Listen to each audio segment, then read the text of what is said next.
और मैं आपको फिर से बताना चाहूँगा कि अगर आपने ये चारों वीडियोस एक बार भी देख लिए तो दुनिया की कोई ताकत आपको अंग्रेजी सीखने से नहीं रोक पाएगी। पिछले वीडियो में आपने सीखा था ना नीने का नियम कि अगर हिंदी में किसी क्रिया के अंत में ना, नी या ने शब्द आते हैं तो अंग्रेजी में उस क्रिया के पहले टू लगाया जाता है। और अब हम सीखने जा रहे हैं एक ऐसा जबरदस्त टॉपिक जो अंग्रेजी को और भी आसान बना देगा। गेट के नियम यानी रूल्स ऑफ गेट। तो आइए शुरू करते हैं। सबसे पहले हम पढ़ेंगे गेट का पहला नियम। बहुत ध्यान से पढ़िएगा। गेट का पहला नियम यह है कि अगर किसी हिंदी वाक्य के बीच में कोई हो शब्द आता है तो उसके अंग्रेजी अनुवाद में गेट लगाया जाता है। फिर से देखिए, अगर किसी हिंदी वाक्य के बीच में कोई हो शब्द आता है, कौन सा शब्द? हो शब्द, तो उसके अंग्रेजी अनुवाद में गेट लगाया जाता है। क्या लगाया जाता है? गेट। लेकिन अगर किसी हिंदी वाक्य के बीच में कोई हो शब्द आता है तब, यानी हो शब्द हिंदी वाक्य के बीच में ही आना चाहिए, तभी आप गेट लगा सकते हैं। आइए कुछ एग्जाम्पल्स देखते हैं, कुछ वाक्य देखते हैं जिससे आपको ये नियम और अच्छी तरह से समझ में आएगा। एक वाक्य लेते हैं, तुम कल कहाँ जाओगे? ध्यान से देखिए, क्या इस हिंदी वाक्य के बीच में कहीं कोई हो शब्द आया है? नहीं आया है। तो जब इसकी अंग्रेजी बनाई जाएगी तो क्या गेट लगाया जाएगा? नहीं लगाया जाएगा। एक और वाक्य लेते हैं, तुम कहाँ जा रहे हो? ध्यान से देखिए, क्या इस हिंदी वाक्य के बीच में कहीं कोई हो शब्द आया है? हाँ, हो शब्द आया तो है, लेकिन अंत में आया है, बीच में नहीं आया। और हम तो सिर्फ बीच वाले हो शब्द के लिए ही गेट लगा सकते हैं। तो जब इसकी अंग्रेजी बनाई जाएगी तो गेट नहीं लगाया जाएगा। एक और वाक्य लेते हैं, मैं रोज लेट हो जाता हूँ। ध्यान से देखिए, क्या इस हिंदी वाक्य के बीच में कहीं कोई हो शब्द आया है? हाँ, हो शब्द बीच में ही आया है, मैं रोज लेट हो जाता हूँ। तो जब इस वाक्य की अंग्रेजी बनाई जाएगी तो गेट जरूर लगाया जाएगा। और आप अगर ये कहें चाय ठंडी हो जाएगी, आप ये वाक्य बहुत बार सुनते रहते होंगे या कहते भी होंगे, चाय ठंडी हो जाएगी। क्या इस हिंदी वाक्य के बीच में कहीं कोई हो शब्द आया है? हाँ, इस हिंदी वाक्य के बीच में एक हो शब्द आया है। तो जब इस वाक्य की अंग्रेजी बनाई जाएगी तो गेट जरूर लगाया जाएगा। तो ये था गेट का पहला नियम कि अगर किसी हिंदी वाक्य के बीच में कोई हो शब्द आता है तो जब उसकी अंग्रेजी बनाई जाती है तो गेट जरूर लगाया जाता है। और अब हमें सीखना है गेट का दूसरा नियम। बहुत ध्यान से सुनिए। गेट का दूसरा नियम आपके होश उड़ा देगा, लेकिन इसे सीखने से पहले सिर्फ 2 मिनट के लिए 5 बेसिक जानकारियां पढ़नी बहुत ही जरूरी हैं। और हो सकता है कि ये जानकारियां आपने पहले भी पढ़ी होंगी, लेकिन इन्हें यहाँ पर दोहराना बहुत ही जरूरी है और ये जानकारियां आपके आगे भी बहुत काम आएंगी। तो आइए शुरू करते हैं। आपकी पहली जानकारी है अंग्रेजी वाक्य के भाग। अंग्रेजी भाषा में एक साधारण वाक्य को 3 भागों में बांटा जा सकता है। फिर से देखिए, अंग्रेजी भाषा में एक साधारण वाक्य को 3 भागों में बांटा जा सकता है। आइए देखते हैं ये 3 भाग कौन कौन से हैं। पहला भाग है सब्जेक्ट यानी कर्ता। ये क्या होता है?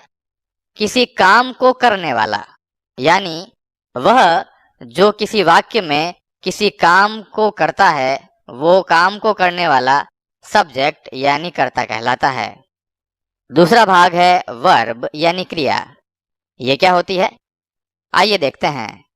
वर्ब होती है सब्जेक्ट द्वारा किया गया काम, यानी वाक्य में सब्जेक्ट यानी कर्ता द्वारा जो भी काम किया जाएगा वो वर्ब यानी क्रिया कहलाएगी। और तीसरा भाग होता है ऑब्जेक्ट यानी उद्देश्य। ये क्या होता है? सब्जेक्ट और वर्ब के अलावा वाक्य में बाकी बचा हुआ भाग, यानी सब्जेक्ट और वर्ब के अलावा, यानी सब्जेक्ट और वर्ब को छोड़कर वाक्य में जो कुछ भी बाकी बच जाएगा वो बाकी बचा हुआ भाग ऑब्जेक्ट यानी उद्देश्य कहलाएगा। जैसे मैं अगर कहूं राम प्लेस क्रिकेट, यानी राम क्रिकेट खेलता है, तो यहां पर इस वाक्य में राम सब्जेक्ट यानी करता है, प्लेज वर्ब यानी क्रिया है, और क्रिकेट ऑब्जेक्ट यानी उद्देश्य है। तो ये थी आपकी पहली जानकारी। आपकी दूसरी जानकारी है वर्ब यानी क्रिया के प्रकार।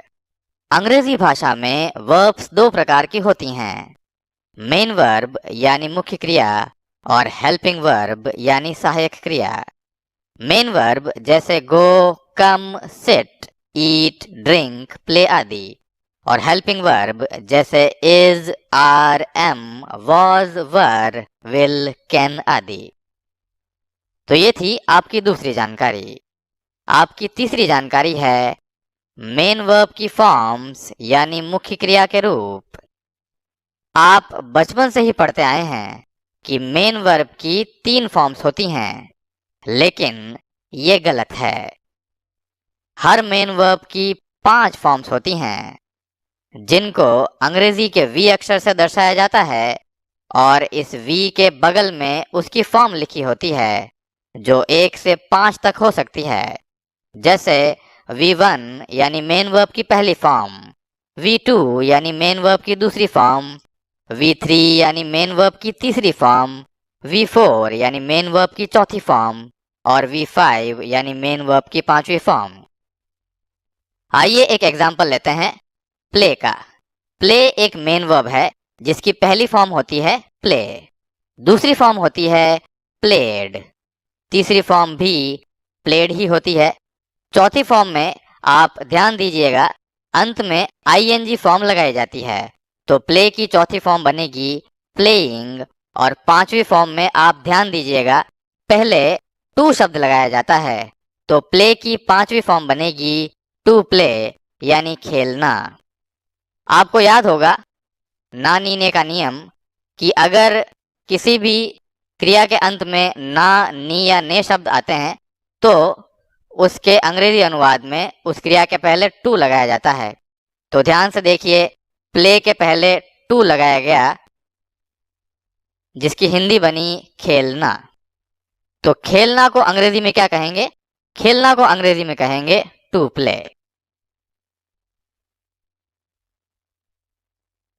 तो ये थी आपकी तीसरी जानकारी, और आपकी चौथी जानकारी है अंग्रेजी वाक्य के सूत्र। ध्यान दीजिए, अंग्रेजी भाषा में वाक्य बनाने के लिए कुछ सूत्र होते हैं, और इन सूत्रों में होते हैं subject, main verb, helping verb और ऑब्जेक्ट। सब्जेक्ट को इन सूत्रों में SUB से दर्शाया जाता है, मेन वर्ब को इन सूत्रों में V से दर्शाया जाता है, और ऑब्जेक्ट को इन सूत्रों में OBJ से दर्शाया जाता है। जैसे आइए एक सूत्र लेते हैं subject plus V1 plus object. ध्यान से देखिए, इस अंग्रेजी भाषा के सूत्र में, यानी अंग्रेजी वाक्यों के सूत्रों में से एक सूत्र है ये, तो इस सूत्र में सबसे पहले सब्जेक्ट आया है, यानी सूत्र की शुरुआत सब्जेक्ट से हुई है।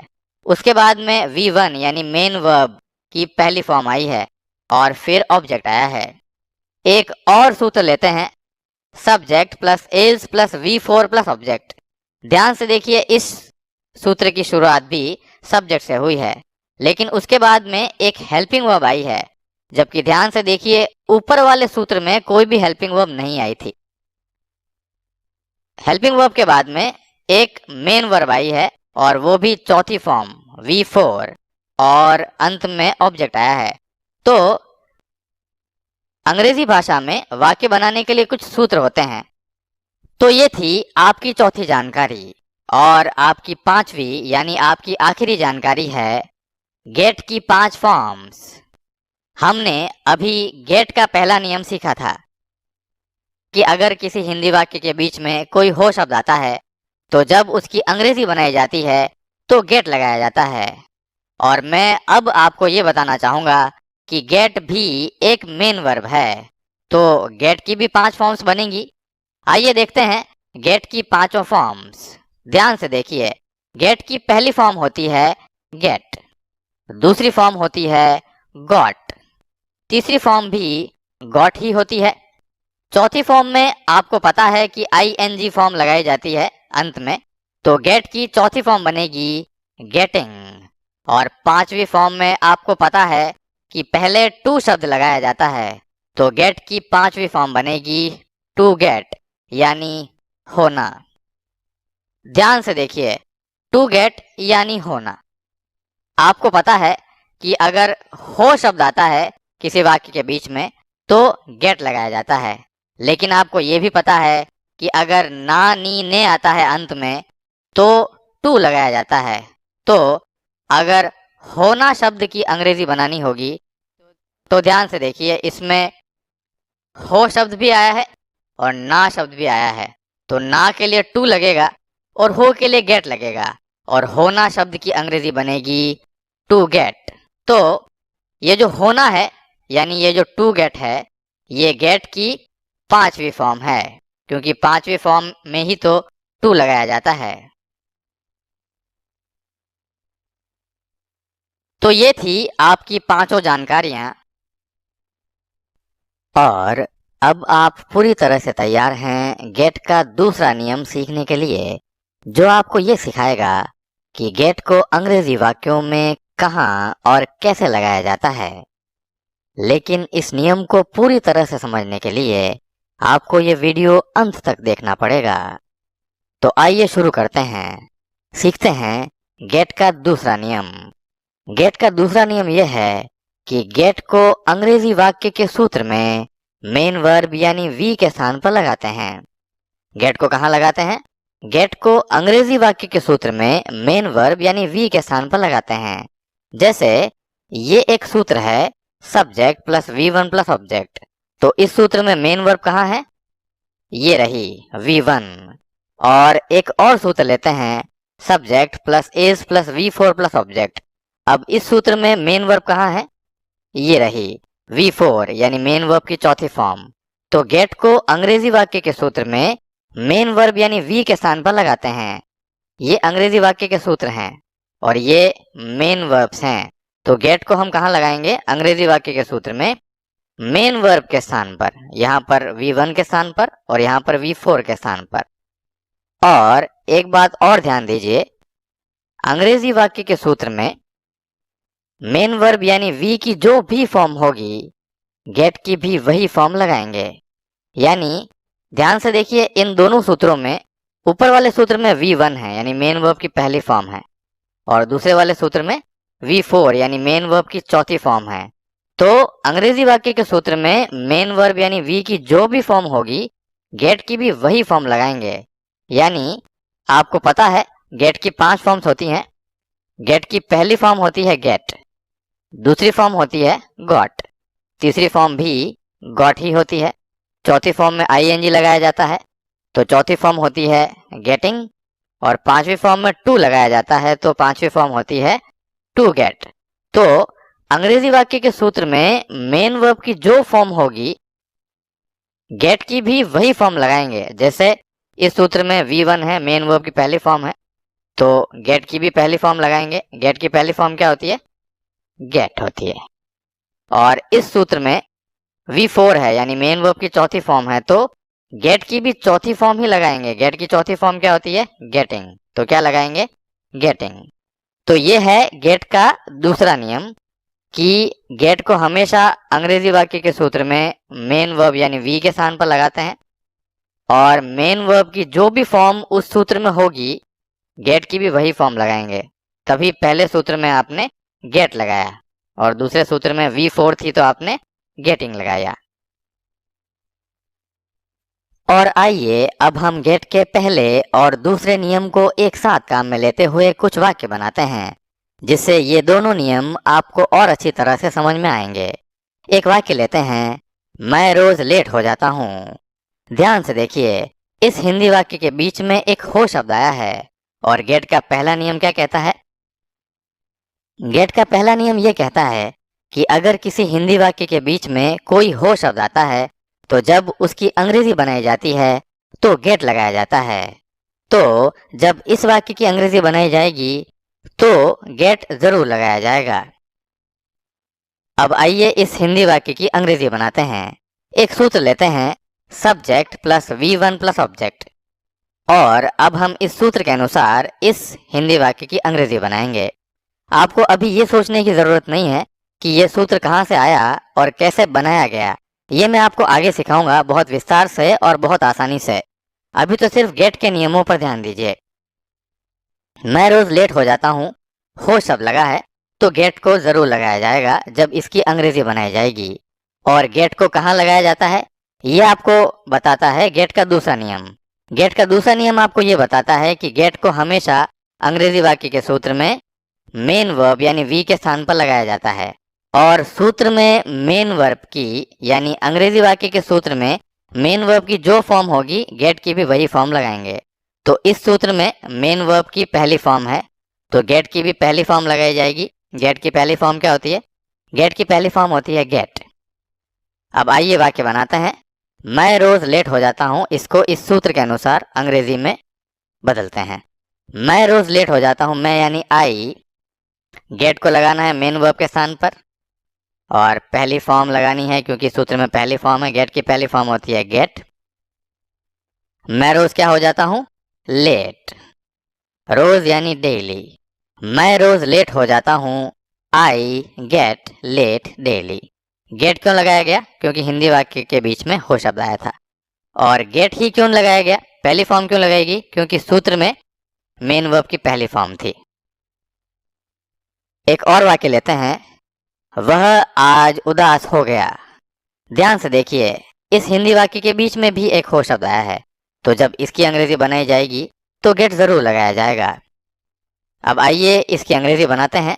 एक सूत्र लेते हैं, subject plus V2 plus object. V2 यानी मेन वर्ब की दूसरी फॉर्म।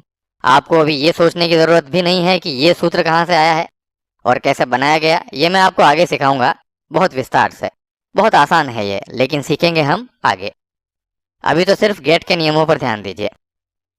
वह आज उदास हो गया, हो शब्द लगा है, गेट को लगाना है और गेट को कहाँ लगाते हैं? अंग्रेजी वाक्य के सूत्र में मेन वर्ब के स्थान पर। यहाँ पे मेन वर्ब की दूसरी फॉर्म है तो गेट की भी दूसरी फॉर्म लगाएंगे। क्या होती है गेट की दूसरी फॉर्म? गॉट। वह आज उदास हो गया, वह यानी ही, गेट की दूसरी फॉर्म गॉट। उदास को अंग्रेजी में कहते हैं अपसेट। आज यानी टुडे। वह आज उदास हो गया, ही गॉट अपसेट टुडे।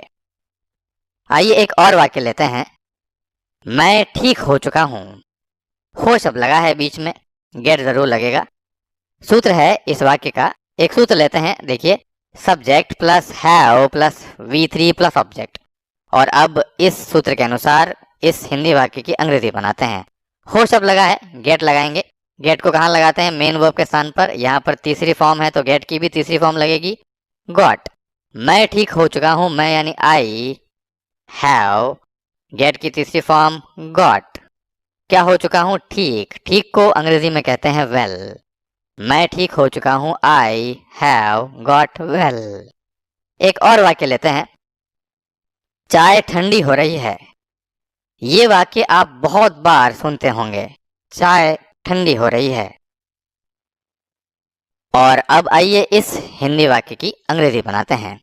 एक सूत्र लेते हैं, subject plus is plus V4 plus object. V4 यानी मेन वर्ब की चौथी फॉर्म। गेट को कहाँ लगाना है? गेट को लगाना है V4 के स्थान पर। मेन वर्ब के स्थान पर लगाते हैं गेट को। और चौथी फॉर्म है इस सूत्र में तो गेट की भी चौथी फॉर्म लगेगी। गेट की चौथी फॉर्म होती है गेटिंग।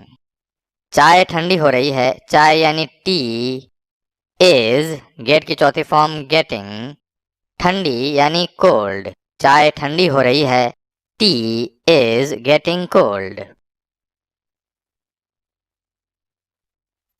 तो अभी हमने गेट की पहली, दूसरी, तीसरी और चौथी फॉर्म को काम में लेते हुए कुछ वाक्य बनाए, और अब हम गेट की पांचवी फॉर्म यानी टू गेट को काम में लेते हुए एक वाक्य बनाते हैं।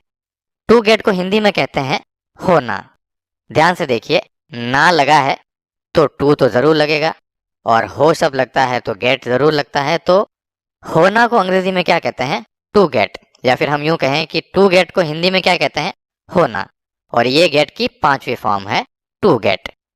अब आइए एक वाक्य लेते हैं, मुझे तैयार होना है। ध्यान से देखिए, इस हिंदी वाक्य के बीच में एक हो शब्द आया है, तो गेट जरूर लगेगा जब इसकी अंग्रेजी बनाई जाएगी। लेकिन ध्यान से देखिए, हो शब्द के बाद में ना शब्द भी लगा है, और ना नीने के लिए तो अंग्रेजी में टू लगाते हैं, और हो ना के लिए अंग्रेजी में क्या लगाएंगे? To get. मुझे तैयार होना है। सूत्र देखिए, subject plus have plus V5 plus object. V5 यानी मेन वर्ब की पांचवी फॉर्म जिसमें टू लगाया जाता है। और अब हम इस हिंदी वाक्य को इस सूत्र के अनुसार अंग्रेजी में बदलेंगे। मुझे तैयार होना है, मुझे यानी आई हैव, हो ना लगा है तो टू लगेगा, और हो लगा है तो गेट लगेगा। पांचवी फॉर्म ही तो लगानी है। पांचवी फॉर्म है गेट की, टू गेट। मुझे तैयार होना है, आई हैव टू गेट। तैयार यानी रेडी। मुझे तैयार होना है, I have to get ready. तो ये थे गेट के पहले और दूसरे नियम के आधार पर बनाए गए वाक्य। गेट का पहला नियम और दूसरा नियम एक साथ काम में लेते हुए हमने कुछ वाक्य बनाए। पहला नियम यह कहता है कि अगर हो शब्द लगे किसी हिंदी वाक्य के बीच में तो आप गेट लगाइए अंग्रेजी वाक्य में। और गेट का दूसरा नियम यह कहता है कि अंग्रेजी वाक्य के सूत्र में जो भी फॉर्म हो मेन वर्ब की, गेट की भी वही फॉर्म लगाइए। तो यहाँ पर पांचवी फॉर्म थी तो आपने टू गेट लगाया, और आपने अभी जो कुछ वाक्य बनाए पहले, उसमें आपने गेट की पहली, दूसरी, तीसरी और चौथी फॉर्म को भी लगाया था। इस वीडियो में आपने सीखा गेट का पहला और दूसरा नियम। अगले वीडियो में सबसे पहले हम सीखेंगे गेट का तीसरा नियम। मैं रोज देखता हूँ कि 100 में से 90 लोग इन वाक्यों में गलतियां करते हैं, लेकिन अगला वीडियो देखने के बाद आप ये गलतियां कभी नहीं करेंगे। और अगले ही वीडियो में आगे हम सीखेंगे एक ऐसा जबरदस्त नियम जो अंग्रेजी के बड़े बड़े वाक्यों को आसान बना देगा। तो अगला वीडियो जरूर देखिएगा। ध्यान दीजिए, अगर आपने ये चारों वीडियोस एक बार भी देख लिए तो दुनिया की कोई ताकत आपको अंग्रेजी सीखने से नहीं रोक पाएगी।